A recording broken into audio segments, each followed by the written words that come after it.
is it socially acceptable to answer a phone call sitting in the sauna, but are you required to tell the other person, or can you just not even say anything and just turn the calls? I just carry on normal.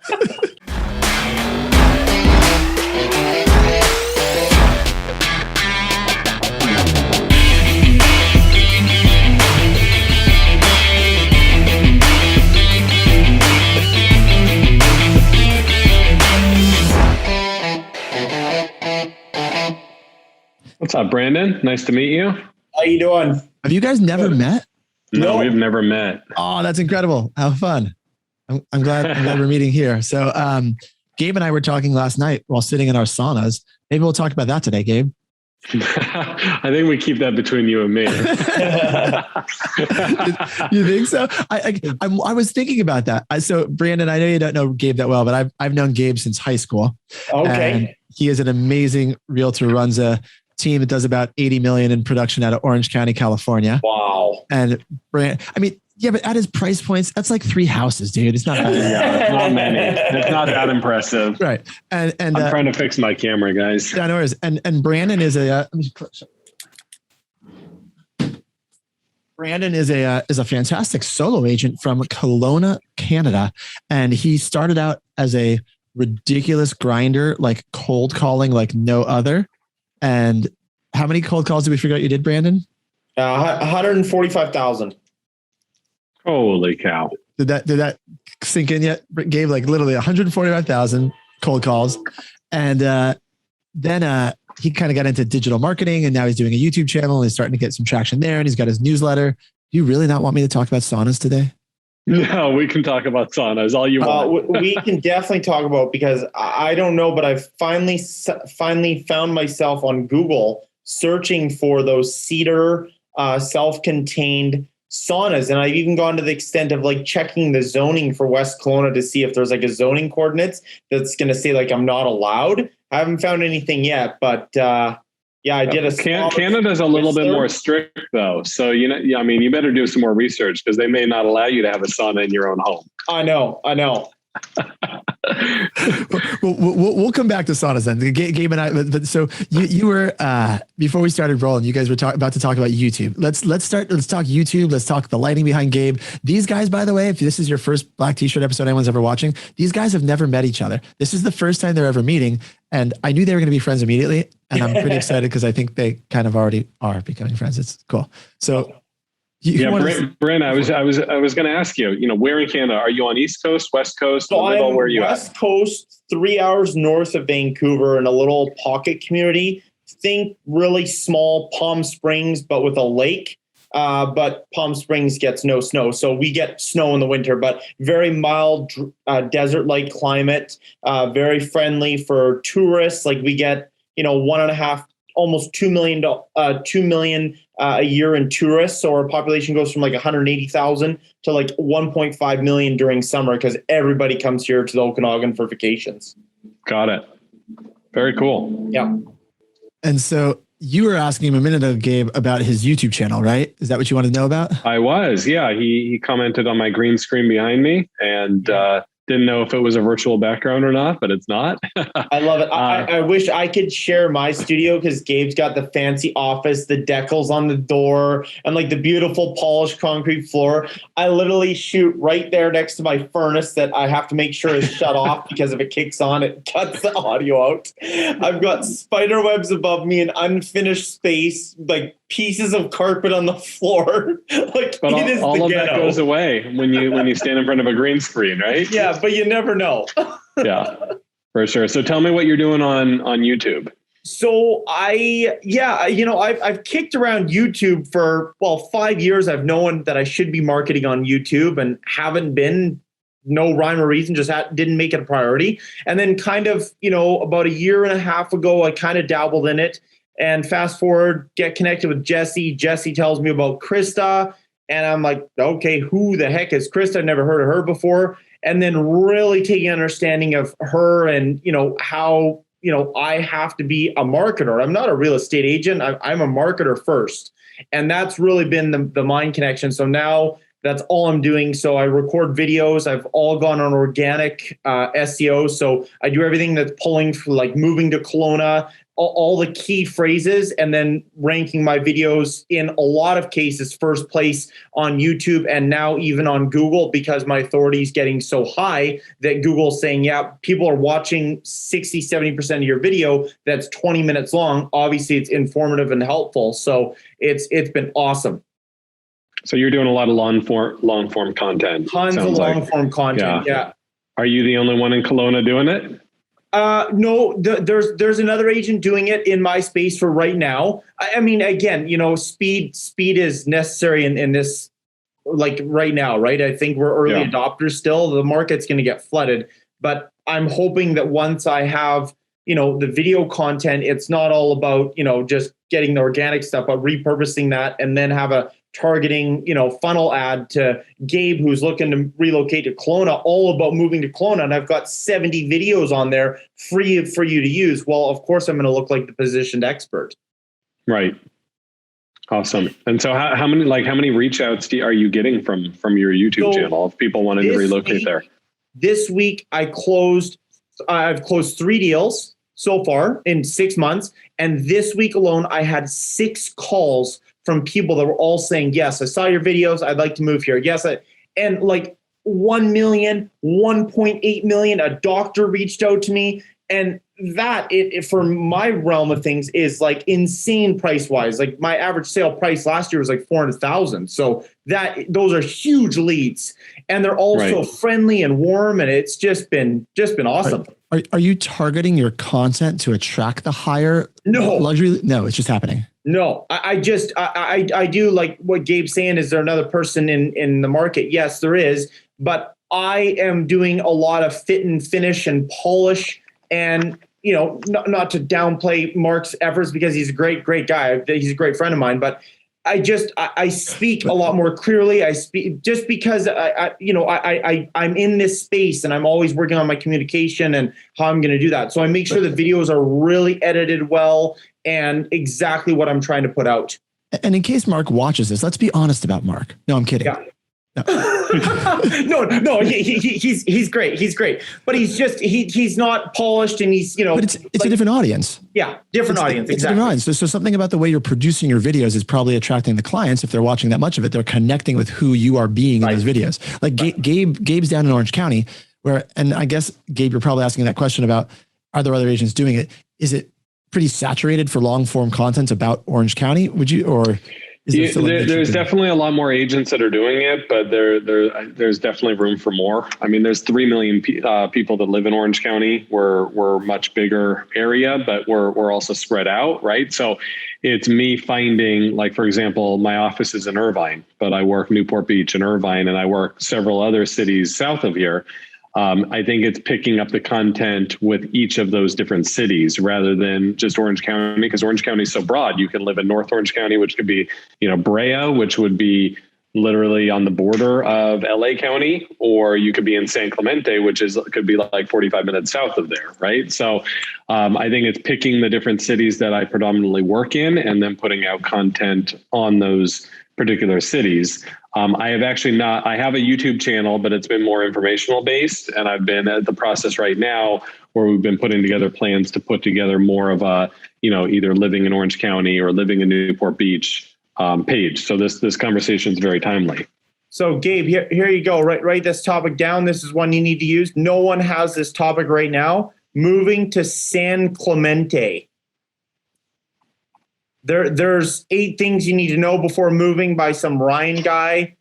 Breakdown of San Clemente's cost of living, but there's no simple of like, if I'm moving to San Clemente, what it's like. And so I've just included kind of the lifestyle, little brief overview of the neighborhoods, the food, but I make it really local. So if you can see, I got a shirt here, but the whole premise is the Okanagan life, like all about the lifestyle here and what separated me. So rather than just information, what's your favorite spots, Gabe, to grab a bite to eat? What's your, so it's really about you.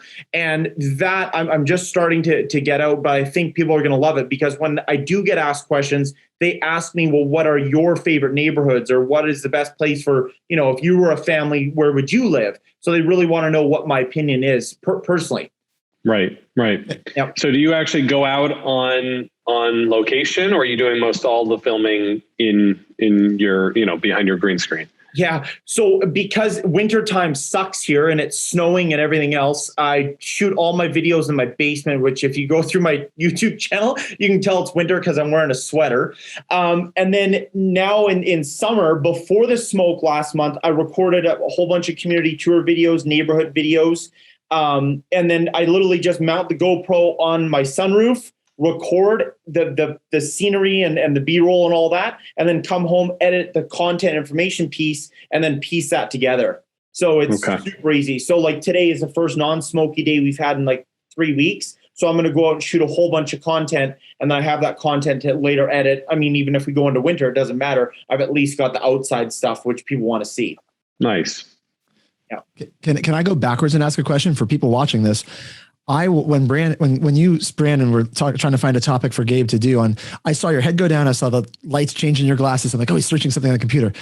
What was your process? What did you look at to say, okay, and then you came up with a topic that Gabe should do? Literally just went to YouTube, and as Gabe was talking, he said San Clemente was one of his preferred areas, neighborhoods. And I literally typed into moving to San Clemente on YouTube, and there's nothing. Mm-hmm. It's a 74 on my TubeBuddy score. It's a 74 score. So like, that's amazing. Search volume is medium. Competition is medium, which you can easily outnumber. But you're using TubeBuddy, you just said. So, okay. So people should go do this on YouTube or TubeBuddy? Well, YouTube, but TubeBuddy is a subset of like a YouTube add-on. But if even still without TubeBuddy, you type in moving to San Clemente. I'll tell you right now. I didn't even know how to spell San Clemente. I mean, that's a video right there. Yeah. Like, Gabe, your score's 84 out of 100. That is like insane. Like, I don't ever get numbers like that here because the search volume just isn't here yet. Yeah. And the average video view is 2.69. So 2,700 views. And that Ryan Schramm guy, he's got 6 of the 20 search results. Okay, try Newport Beach.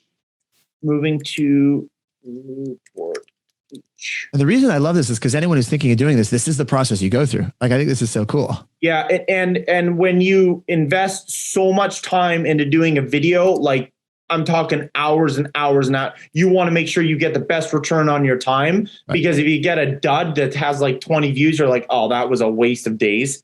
Yeah. So while he's finding that. So yeah, moving to Newport Beach sucks. It's a 28 out of 100. And what makes it so much worse? Do you know? Just the search volume. So moving to Newport Beach, California. So see, I add that one word in, and then all of a sudden I'm at 63 out of 100. So that whole video, although is the same, with that California added is going to change all the search volume and everything. Average views is 5.3 thousand, so 5,500. Competition is medium, and no one has done a moving to Newport Beach, California. There's living, there's 12 things you must know, 5 things you need to know before moving, but not moving to Newport Beach, California. Huh? Where did you learn all this? Well, reverse engineering.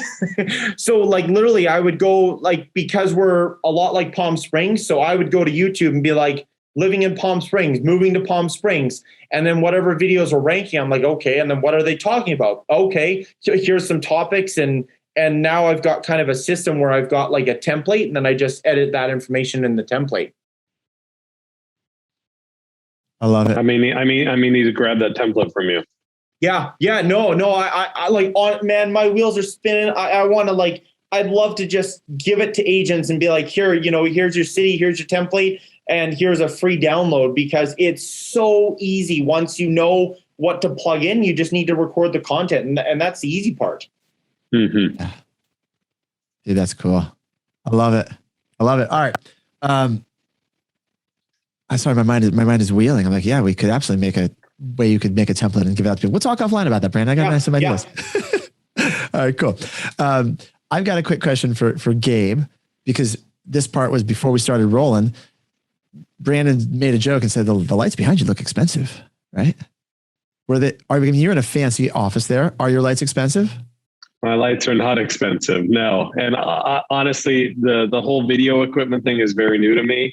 I know Brandon probably knows way more than I do about, the equipment and all of that. I just went on the Amazon. I read a couple of reviews. I saw some reviews on the big taller round one behind me because I started off with one light and it wasn't bright enough. So when I put the green screen behind me, my face still looked a little bit dark. So then I got that one. I think that one was probably around $150 or $200. That was the most expensive one back there. The ones on the side were not very expensive. They may have been $50 a piece on Amazon. So nothing too fancy. And I'm filming with my iPhone. I don't have a DSLR or anything like that, but I do have an iPhone 12. Yeah. Put my iPhone 12 on there and it still looks good. Although I will say, because I still film with an iPhone, I've got like a Logitech webcam that's shooting right now. Every time I watch videos, are you guys friends or do you watch videos from Tristan from Lab Coats? Yes. So he upgraded his whole setup recently. And I have like nerd techie envy. Every time I look at him, like, it's so good. Like he redid his whole room and like, I got to redo my room behind me and all these things on my list. And like, it's just the perfect slip focus where, the front is in focus, the back's out of focus, the right blur he's got. It looks so good. It does every time. Yeah. I think his lens was like $3,000 or something, wasn't it? Yeah. Yeah. I mean, it's nothing for Tristan. I mean, really nothing for any agent at some point, depending on how much, volume you're going to generate from it. Like you got 6 calls today, you go close a couple deals if you want to spend $3,000. I'm there. Like I want to have the green screen and stuff for my community videos, but I want to make a wall, and I've got like a really cool idea to have like a really cool Okanagan map with the lake in the middle with my teal blue that I'm kind of branding. And then just have that as my backdrop and have, it kind of blurred in behind. Like I'd love to do that. But, at the end of the day, this right here, GoPro Hero 8, Hero 7 Black has been working wonders, and it's super easy to mount and play with, and it shoots 4K. So, I mean, it's fine. That is cool. Yeah. And look how long Tristan's been producing content without that camera, right? Oh, yeah. And it's not the equipment, right? It's the content. Yeah. 100%. So changing gears completely, I do, because I don't know when we're running out of time, but I want to make sure I ask Gabe, or at least call him out on his sauna, because we had a moment last night, Gabe. In a moment where Gabe and I were going to chat, and I reached out to him, and I am obsessed with the infrared sauna that I have. And I know that Gabe is also obsessed. And I texted Gabe at like 9:00 at night, and I was like, "Hey dude, can you chat? I'm finally free. I'm free for the next 30 minutes. He's like, I'm in the sauna. I'm like, I'm in the sauna too. So we bonded over our sauna time. So my question for you guys is, first of all, when like you answer the phone and you're in the bathroom, maybe it's just me who does that, but like, right. Brandon used to be a cold caller, like massively. Have you ever answered the phone when someone called you back when you're sitting on the toilet? Oh yeah. They can't hear anything. I got noise. These noise canceling headphones, they can't hear a thing. Right. So if you're going to answer the phone in the bathroom, is it socially acceptable to answer a phone call sitting in the sauna? And are you required to tell the other person, or can you just not even say anything and just turn the calls? I just carry on normal. I think it's more socially acceptable to take a call in the sauna. Yeah. So, and that being said, I took an online lead probably 3 or 4 months ago. It was for a $3.7 million home in Newport Beach, which I ended up selling the home to the client. And I took that lead in the sauna. So I think my sauna probably has some luck in there. And anytime a lead comes in, even though it is my quiet time and time to reflect and relax and all that, if a lead comes in, I take it. That's awesome. It started out for me as quiet time, but then I was like, you know what? I got times I meditate, other places. I watch shows in there. I listen to music. Like I tried to make it my like quiet personal space, and it didn't last. Yeah, for sure. Yeah. But Brandon, we were talking about Brandon, if you get one, dude, I'm a big fan. I really do think it helps your immune system. We can talk about that if we want to, but there's so many podcast episodes I can turn you on to. Did you buy yours for health, Gabe, or just because you? Yeah, no, for the health benefits of it. I mean, it gets rid of so many toxins, and you just sit there. And mine gets a little hotter than yours. Jesse was a little jealous last night because I'm like, what temperature are you at? And he's like 125. I'm like, dude, I'm at 140. Wow. I'm like, I've got to put my phone behind the glass, compartment because if you're on your phone for long enough in there, it'll overheat. It does heat up.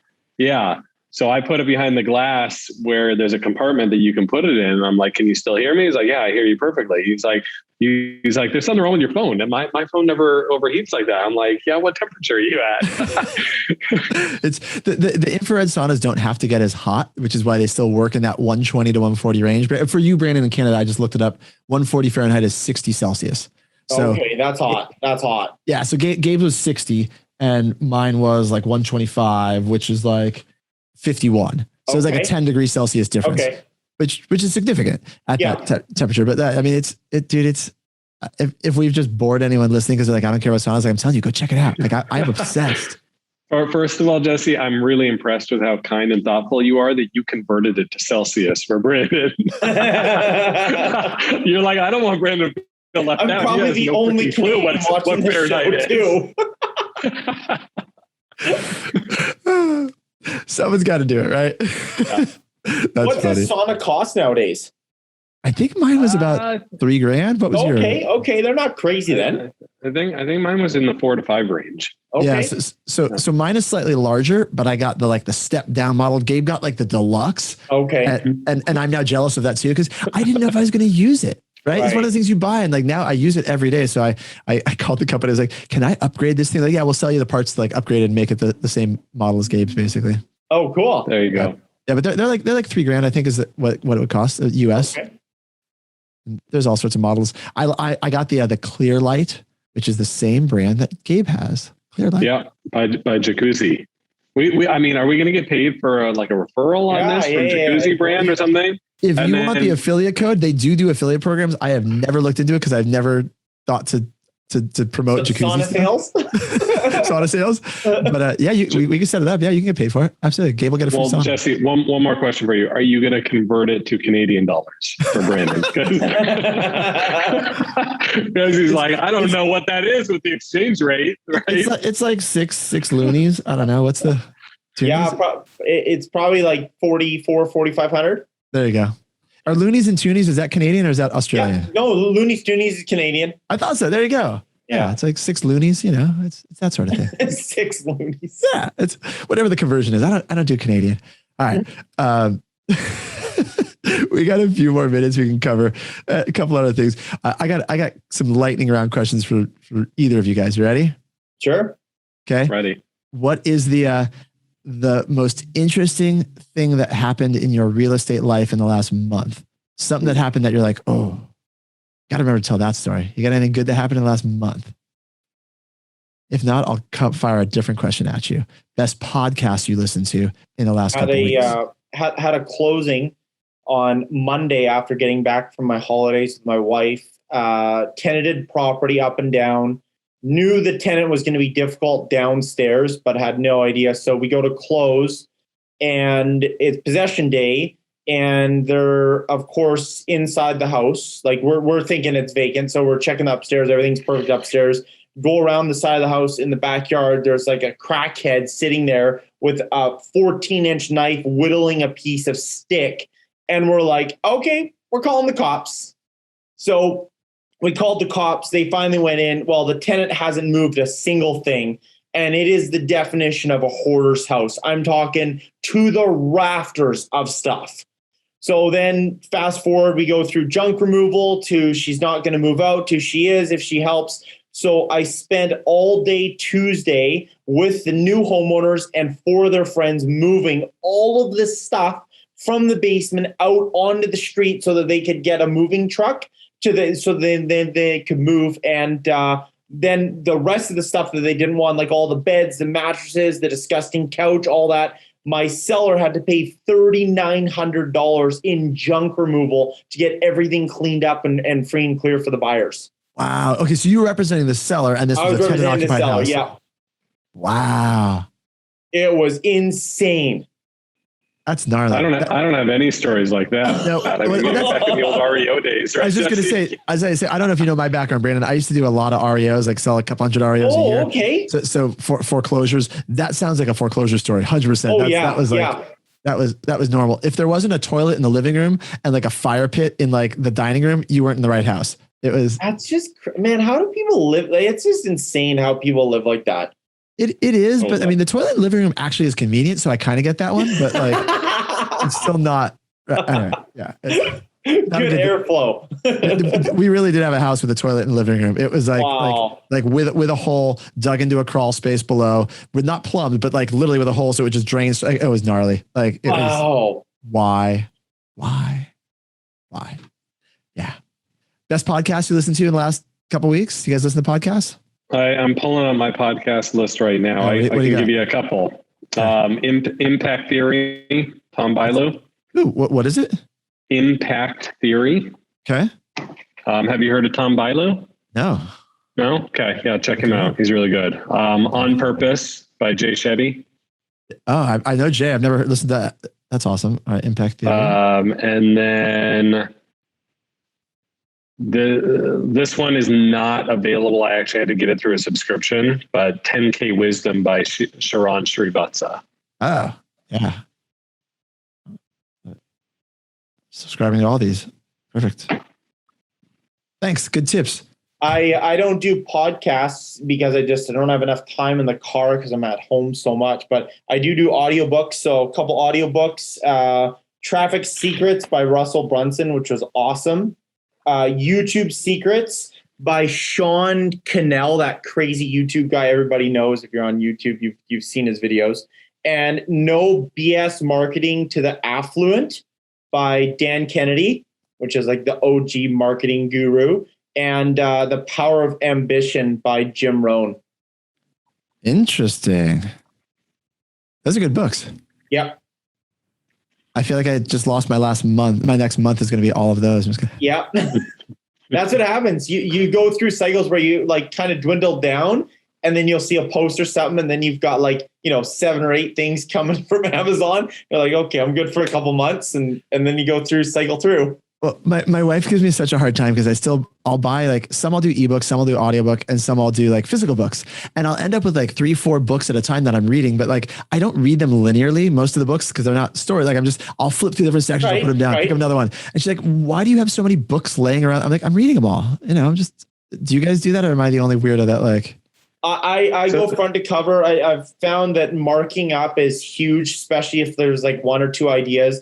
I'm right now, because I'm so much into content marketing and that. One of the best books I read last month was They Ask You Answer. And it's written by the guy that runs River Valley Pools and Spas, which is like the #1 fiberglass pool website in the world. And he has over 8,000 published articles on his site. And he's talking about people searching for pools and then going through the amount of pages. The 80 page and up were his best clients and customers. So when I heard that, I was like, light bulb, I need to have way more content than I am. And, like what Gabe was saying, yeah, there's not a lot of people on YouTube. And yes, I'm getting lucky right now, but it's all about creating that like powerhouse of content. So I become the authority, because I think as we get bigger and bigger, local is going to play a huge key role, right? Not just moving to San Clemente, but what are the best little micro neighborhoods in San Clemente? That's why I'm going to see Gabe. Oh, right. We had a deep discussion on this on a mastermind call I was on this morning. And this was, maybe we can save this as a topic for another one of these. Yeah. But we were talking about the divide in the world where you have the people running the team model, like scaling up to these mega teams, right? Which Gabe and I talk about often, versus the hyper local, the people that own your relationships. And there are some people that have kind of combined both worlds, but in general, they almost are 2 separate worlds where you have like, you're getting leads from portals that you pay a referral fee on, or you're buying at scale or retargeting. And then you've got people doing your hyper local video content. I think both structures will work in the future, but anyone in between, as the Zillows of the world and the iBuyers and people kind of change what it means to be an agent, I think you got to almost pick one of those camps if you want to stick around. Yeah. Mm-hmm. I would totally agree with that. I agree with that. Good. Then we don't need another topic. We're done. No. But going back to your comment about the book. So as you know, most of the time you call me, or if I'm on a Zoom, I am driving in my car, right? Jesse always makes a joke about that. I'm surprised you're not in your car today. Yeah, I time blocked for this hour to not be in my car specifically. But I'm bigger on audiobooks. So I do Audible. But you mentioned having 3 or 4 books laying around. I'm wondering if I'm the only person that, with Audible, you get credits, right? So every month goes by, you get a new credit. And so I still have 12 credits because I bought a bunch of audiobooks and I didn't finish them all. So I didn't buy new audiobooks, but then I don't want to cancel my subscription because you cancel your subscription, you lose your credits. So I'm wondering if I'm the only person that you got 12 credits also. I'm not the only one. And then I've got all these audiobooks that I've gotten through half of them. And then I start a new one. So maybe that's just the ADD in me and I get bored, but I've got plenty of audiobooks that I have not finished on my Audible. Do you finish all of them? What's your listening stats? Oh, they have listening stats? I have not looked into that. You can go under your stats. So I'm sitting at 2 entire months, 4 days, 15 hours, and 11 minutes. Where do you find those? I was going to look at listening speed. So I listen at one point. If you hit the hamburger menu and it's the 4th one down, stats. Hamburger menu under profile? Yep. No, not under profile. Just hit the hamburger menu and don't go into your profile. Just on the 4th one down, it says stats. I don't see that on mine. Do you see that on yours, Gabe? No, must be a Canadian thing. Yeah. You're on an iPhone, right? No, I'm on Android, but it's on iPhone too. Right. I'm sure it's there somewhere. Oh, you go in your profile. And you go to profile. Listening time. There you go. Listening time. Yeah. Let's see. Monthly total. There we go. Oh, yeah. Yeah, I don't listen very much to Audible, apparently. Yeah. No, I mean, if I look back, one of my months was 4 hours and 23 minutes. Okay. Yeah. That's awesome. I'm at 2 days, 8 hours. Interesting. I'm looking at listening level, which shows what level I'm listening at a 2nd grade level. Is that what you get? No, I'm kidding. Do you do it at half speed? Half speed instead of 1.4 or 1.5 times speed? You do it at half? I listen to a lot of I listen to a lot of picture books, which is interesting. They describe the pictures that should be in the book. This is a picture of a tiger selling a house. No, not like that. I was going to give you guys one other podcast, by the way, unrelated to real estate, that I've really been digging, because I know you guys are both married, in relationships. This can work for people not in relationships, but I'm married to a therapist who does a lot of couples counseling. I don't know if either of you guys know that. My wife is a therapist. I didn't know that. Yep. And she does this thing called EFT, which is emotionally focused therapy, which, not promoting it, it's very fascinating. And I've learned a lot about communication through her, but she turned me on to this podcast called Foreplay Radio, Couples and Sex Therapy. So it's 2 EFT trained sex therapists, a man and a woman, talking about issues. I mean, mainly it is sex based because it's around foreplay, but they talk about issues in couples dynamics and communication and how that ties together from a male perspective and a female perspective. I learned stuff that I use in real estate sales too, not obviously the strict foreplay stuff, but the communication dynamics. Right. If you ever want something totally out of anything else you listen to, it's a really interesting one. Foreplay Radio. Share that. Sounds like it. Just make sure that you don't you listen to it in earbuds when you're not around, not in your car when people next to you can hear you. I've had it on and had the windows down and be like, nope, that's embarrassing for me. I'm turn that down. It's a bold conversation to have. That guy listening to. Yeah. You don't want it to accidentally come on when you're in the middle of a conference or in a meeting room. Yeah. It would probably spark a good conversation with a client, but other than that, no, I'm good. Okay. Yeah. So anything else you guys want to chat about today? Are you shooting location videos, and are you just kind of new to video? You said your stuff's newer. What? I've been doing more stuff with the green screen behind me, but I do want to actually do on location videos. So what are you shooting on the green screen now? Or what have you been? More stuff it all goes onto my YouTube channel, but I've been promoting it through Facebook and stuff too. But, kind of like information for sellers, information for buyers, more real estate specific stuff. Cool. I had a listing. I just took the listing. It's under contract. The seller went through my 12 videos on basically sellers information for Kelowna home sellers, went through all the videos, called me, said, Brandon, we're ready. And I said, okay, well, because COVID, I said, are you wanting me to come out and give you an evaluation, or you just want me to do it via computer? He's like, no, we're serious. We're ready. Bring the paperwork. And I was like, okay, that's weird. So I got there and they were ready. They didn't have one question. Nothing. He's like, where do we sign? You're the guy. And then as I'm touring the house, because I haven't seen the house to get the valuation, they're like, yeah, so, like, are you going to do the Matterport tour? And I'm like, yeah, of course. And he's like, so we're going to get the drone and we're going to get the video. Like, he knew everything that I normally would have said. He knew. It was just so cool. Yeah, they call that leverage, right? Yep. Like, I mean, really. So that does that beat 100,000 cold calls, or what is your number again? I tell you right now, I am hooked. Like, I am hooked on this video thing. The phone calls to me is just such a foreign. Like, I'm 5 years in now, and my phone has never rang as much as it did this week. So that is really exciting. That's great, man. That's awesome. Yeah. And I don't know what's going on, by the way, Gabe. I'm going to point it out because I thought it might have been on my side, but Brandon, are you hearing Gabe turn more and more into a robot as we do this? No, his voice is getting more digitized. Are you hearing that? No. No? Is it just on my side? Talk again for a minute, Gabe. Can you hear me? Is it just because Brandon sounds crystal clear, but I'm hearing Gabe like digitized. It was anyway. Yeah. I thought I was going crazy. All right, maybe it is. I don't know. Maybe my AirPod is running out of batteries. Oh, okay, you don't hear Brandon? No, you're right. No, you're right. There is that definitely that hesitation. Just making sure. Like, you were normal the whole time. All of a sudden, like, I think Gabe is turning into a robot. Maybe it's time to cut the show. That must be it. Videos you're running with your ads, are you just sponsoring like a basic video information, or are you having a call to action? And well, we were doing reach ads and for the biggest exposure on Facebook. Yep. And then retargeting people that watch, a certain percentage of the video. Awesome. So that's what we've been doing. But basically, like, Krista Mayshore's program. Oh, are you on it? Yeah. The mastery? Yeah. Uh-huh. Yeah. Are you? Oh, no, not yet. I should be. We can talk.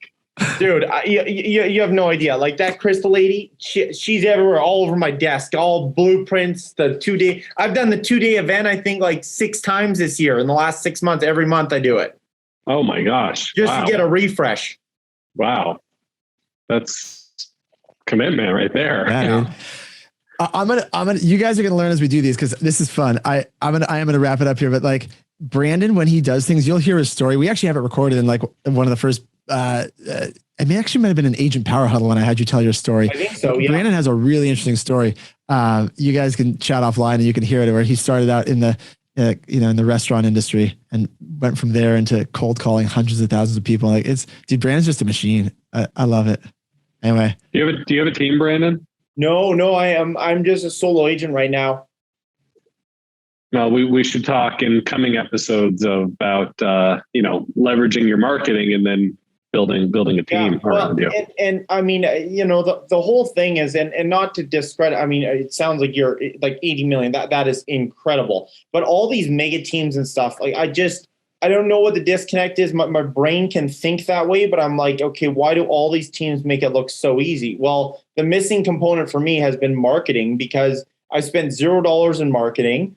And that was a first conversation with Jesse about, spending whatever percentage he said I should be spending on marketing. I was spending $0, $150 from a Mojo dialer. The moment I stopped dialing, so the moment I went to a listing appointment or something, that's it. And then Krista's views while you snooze, as cliche and, as laughable as that saying is, it's so true. Like, I just got back from a week in Tofino with my wife and had like over 1,400 views to my YouTube channel while we were away. Like, that is, and I'm just getting started on YouTube, but that's free, right? Free exposure. And once I learned how to do the marketing portion that Krista teaches with Facebook and that, I will need people for sure. There's no doubt in my mind. Yeah. Right. And to be continued on our next Black T-shirt. This is as much fun as I thought it was going to be. I'm so stoked. Produced by the Agent Collective Media Network.